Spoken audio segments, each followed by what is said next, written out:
What's happening, Bills Mafia? Ryan Thomas here, back on the Thomas Take Sports Podcast for another Buffalo Bills post-game recap, post-game show.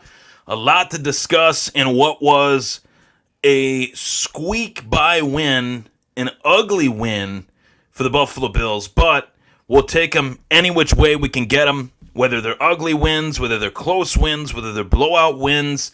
As they say, the phrase goes, a win is a win. And the Buffalo Bills got a win, an important win, righting a wrong from earlier this season. The Buffalo Bills now moving to 10-3 this season, and getting past the Jets was really important because this was a team that beat us in the first matchup early in the season. We headed to East Rutherford, New Jersey. We couldn't get past them the first time. We got past them this time, and to get past them this time, I think, said a lot about this team. I'm going to talk about that throughout the show. Folks, feel free to fire away your comments in the comments section below. You're tuning in to the Thomas Take Sports Podcast on Facebook and YouTube, streaming live as well. You'll be listening to this after the fact on audio on Apple Podcasts, Google Podcasts, and Spotify. Anywhere you find your podcasts to listen to, you can find the Thomas Take Sports Podcast. So, all that being said, the Buffalo Bills moved to 10-3 with a 20-12 win over the New York Jets today. It was a sloppy, wet football day out in Orchard Park, New York. You couldn't see much even from the angles of the broadcast that showed the visibility or lack thereof for Mike White and Josh Allen. We saw Josh Allen doing a lot of this out on the field. We saw him looking like Sleepy Joe. You know, he couldn't really see what was out there, and that was a telltale sign that, okay, this offense is not going to be moving the ball as efficiently as we're accustomed to. We're going to see a little bit of a different flair to the offense, if any, and this one doesn't really jump out to me in any which way in terms of the flair that their offense showed. They scored when they had to. They scored when they had great field position. And this is one of those games that we're going to continue to see throughout this season where field position's everything in football on any given Sunday, Monday, or Thursday. But in Orchard Park, New York, playing these games in November, December, January, the weather's only going to get worse in this area the next few months. And for any team that's coming here, you got to win the battle of field position. You got to have a punter that can allow you to flip the field. And Sam Martin, honestly, is the player of the day for me today. The punting ability of Sam Martin, honestly, it's a rarity when we can say, hey, when the Bills had to punt, because they never punt, but when they did have to punt, when they did have to flip the field position, Sam Martin was able to do that for us. Now, there were other guys in this game that made their impact, no doubt about it, and I think Josh Allen had a tough time, obviously, reading the field, seeing the field in this one. Receivers had a hard time getting open in this one as well. And I think that was due to the lack of just visibility out on the field. You couldn't really see what they couldn't see. You know, watching it from the broadcast perspective, we could see it pretty clearly. But from their perspective, you really couldn't. So recapping this one, 20-12, as the ticker says, moving to 10-3. There was a scary moment in the game where there was a blocked punt, and the Jets got a safety, which put them, at 20-9, and there was a field goal. I thought the Jets were going to go for it there. They kicked the field goal, take the points, try to kick it back to Buffalo, and I don't really know what Robert Saleh was thinking there. I thought that they would have actually went for the onside kick, and I think the Bills were prepared for that as well. But offensively, the Jets actually had a better offense today than the Buffalo Bills. Mike White was 27 of 44 with 268 yards and 0 TDs. Knight was 17 of 71 with a touchdown. And Garrett Wilson was 6 catches, 78 yards, and a touchdown. Flipping the coin there to the Buffalo Bills in the stat sheet, it doesn't look like your average Buffalo Bills stat sheet. Josh Allen, 16 of 27 for 147 yards and a touchdown, averaging 5.4 yards per pass attempt. On the ground, Josh Allen led the way with 10 carries for 47 yards and a rushing touchdown. So 2 total touchdowns for Allen, 1 via the air, 1 via the ground. The 1 via the air was the play of the game. Dawson Knox going up and over into the end zone for 6. And that's what I talked about in previous episodes of the show. I really wanted to see Dawson Knox move and phased into this offense far more than what he has been these last few weeks. And he was. It was great to see. But my key takeaway of today's game, no doubt about it, is that leading into this week, we heard all about Von Miller's injury and how horrible of an injury it was, right? He tears his ACL. He's out all season long. We're waiting for someone to go out there, step it up, show what they're made of. You got Boogie Basham. You got AJ Epinesa. You got Greg Rousseau. We want to see one of those guys, Shaq Lawson. We want to see one of those guys make their impact. All of them collectively today took a stand. In particular, I feel like the Bills' defense took a stand today. Despite the numbers that the Jets finished with, we were holding them out of it. I mean, we allowed a touchdown run. We allowed a safety and a field goal. That's pretty random, but pretty damn good. You know, the fact that Mike White was getting hit early and often, credit to Mike White as well. That's another key takeaway of this game, despite it not being on the Bills' end. The Bills were able to hit Mike White often, but Mike White was able to stay in the game and was able to battle through it. Give him props for that. I don't know if Zach Wilson would have done the same. Just throwing it out there. But this was a great win nonetheless. A win's a win. I don't care if it's sloppy. I don't care if it's in poor weather. We got it done. We made it happen. We moved to 10-3. We washed our hands of this one. Move on to next week against the Miami Dolphins, which is probably one of the biggest games of the season for the Buffalo Bills. And I truly feel that this was one that they'll go back and they'll look at. And I'm curious to what next week's weather will look like next Saturday.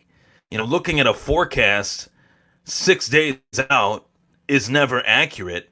But in the sense of next week's matchup, it needs to be accurate for both sides. Miami's looking at that weather report just as closely as Buffalo is. Trust me on that.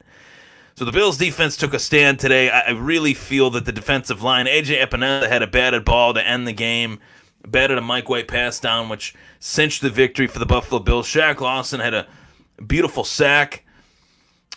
We did see Greg Rousseau get in there and be athletic. He was in the backfield early and often in this one. I felt really good about what steps this team took as a defense, more so today than as their offense. And I'm happy to say that, you know, the Buffalo Bills have their way of winning. Let's just say they're playing the game in a dome today instead of at Orchard Park, New York, and they're playing the New York Jets. Josh Allen, Stephon Diggs would have had a much better day. Gabe Davis probably would have had a much better day. Dawson Knox would have had a much better day. You get the point. Playing in that better weather, you're able to throw the football a little bit more efficiently. And I do believe that would have been great and that would have been a win. But we wouldn't have learned as much about this defense in that weather condition type than what we did today. We learned a lot about their defense, that their defense does have playmakers on it that are willing to step up, that can show what they're capable of. And I really, really wanted to see that. And I'm very, very thankful and very, very happy that we did.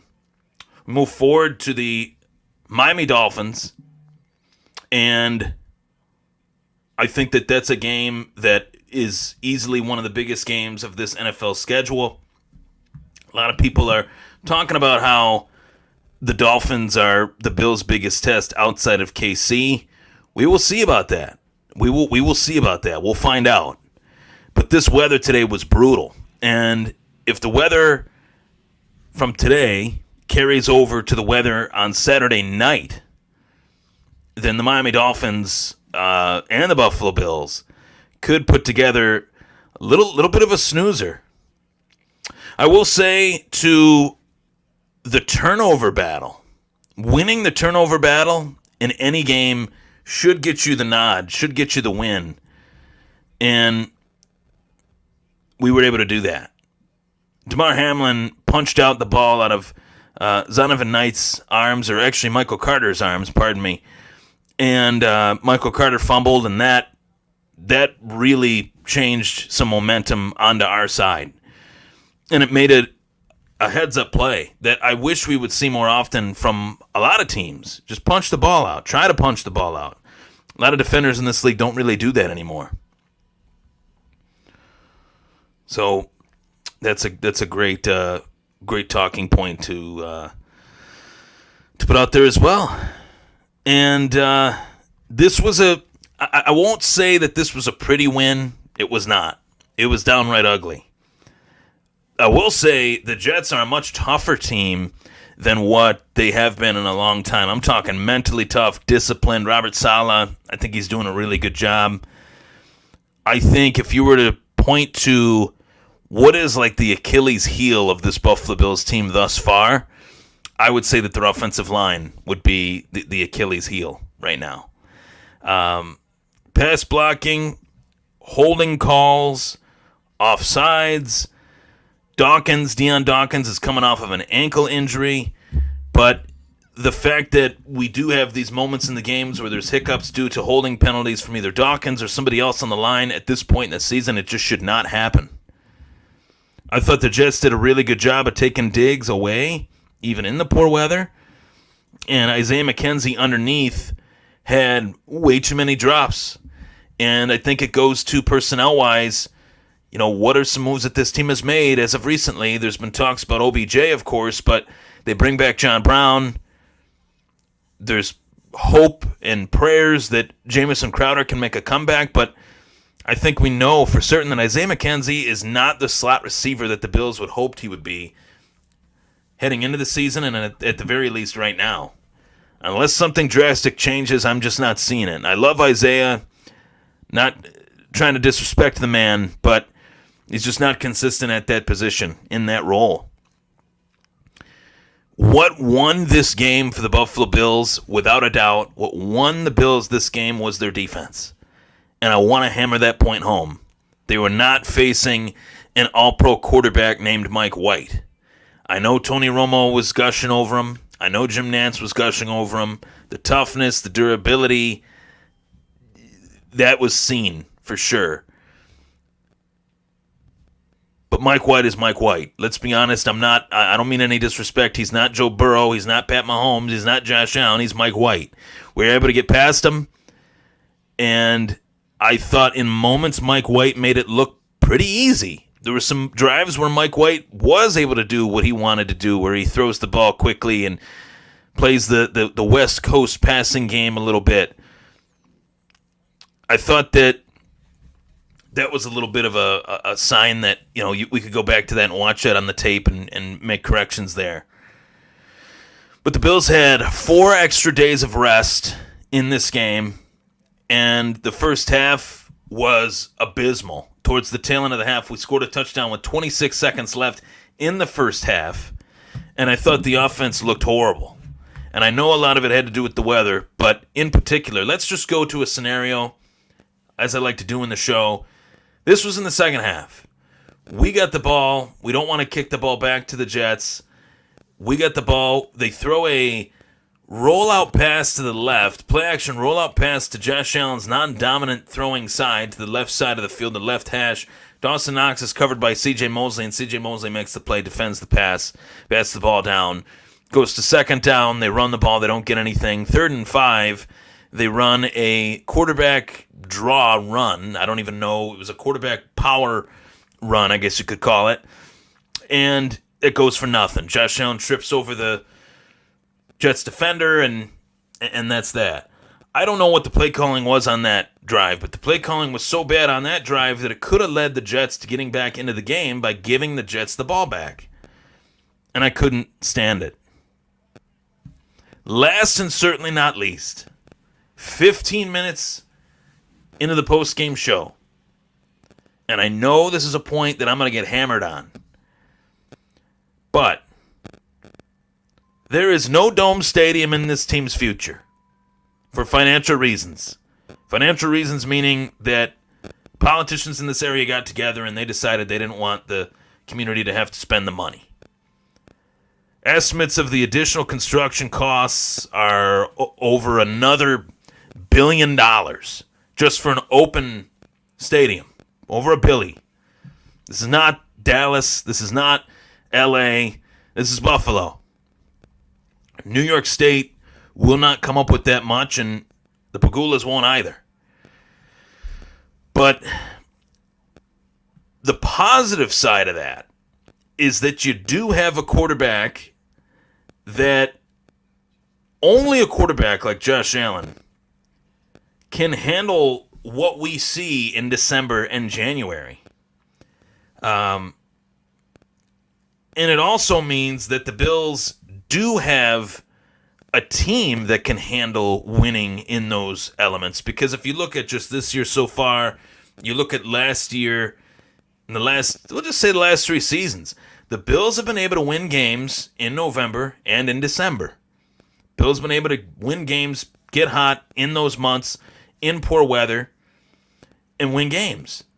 It's something that I'm definitely going to be monitoring, as you are as well, watching the team, that how are these teams going to come in here? How are the Miamis? How are the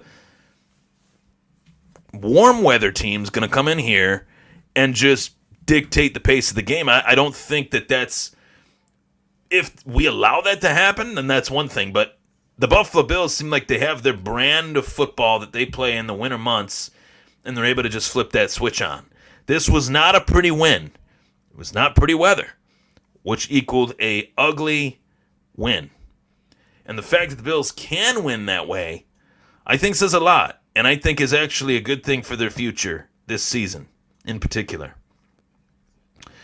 So there was a lot to take away from this one, as I added a lot of little tidbits in this game that I feel are worthy talking points. I will hammer home the point that I do want to continue to see the run game. I want to see the run game more often, and I want to see Greg Rousseau turn it up even more. I think that guy is set to break out. I think that guy, Groot, they call him Groot for a reason.